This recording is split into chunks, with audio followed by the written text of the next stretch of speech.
I am doing the Rory Gilmore reading challenge and reading all 339 books. Currently, I have checked off 43 books out of the 300 plus books on the challenge list. Kill a Mockingbird by Harper Lee is a classic. This novel is an exploration on race and attitude in the Deep South in the US, and it's told through the young eyes of two children, Scout and Jem Finch, whose father is a lawyer and is defending a man who's been charged with the rape of a white girl. I really love this novel. It was one of my more recent reads last year. It was A Room of One's Own by Virginia Woolf, and it's an argument against the subjection of women, particularly towards women writers. Personally, for me, what I enjoyed more was Virginia Woolf's style of writing.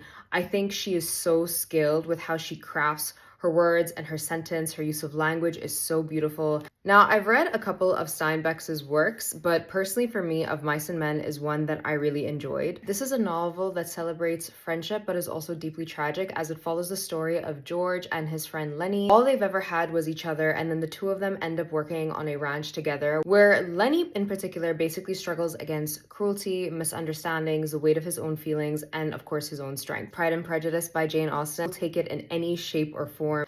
I actually have been thinking about rereading this book this year because I do want to experience this book as an adult versus me being a teenager reading this book.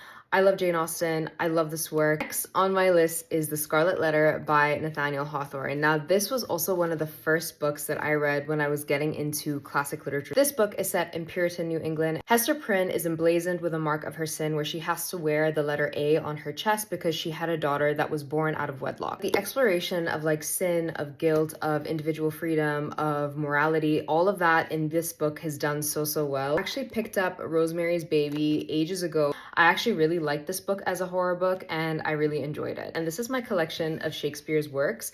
It was actually a book that belonged to my aunt, and this is a book that she had in school. One of the reasons why I really loved Othello a lot was specifically because of Iago's soliloquies and Iago's monologues. And in terms of storytelling, in terms of the tragedy and of the betrayal and everything that surrounds Othello, I just think it's such beautiful work by Shakespeare. I'm so obsessed with this edition of The Lord of the Rings. This one, oh, it's so beautiful. The Fellowship of the Ring and The Return of the King is on the book list, but not The Two Towers, which I think is really interesting. Whenever I talk about the Lord of the Rings trilogy specifically, I always say that I like the movies more than the books, but whenever I talk about The Hobbit, I always say that the book was better than the movies. I consider Tolkien like a classic fantasy writer and one that everyone should read if they want to get some type of inspiration. To me, Tolkien just has such a beautiful mind and such a beautiful brain when it comes to creating this world and creating the stories that he did. I think everyone should give The Lord of the Rings a read at least once.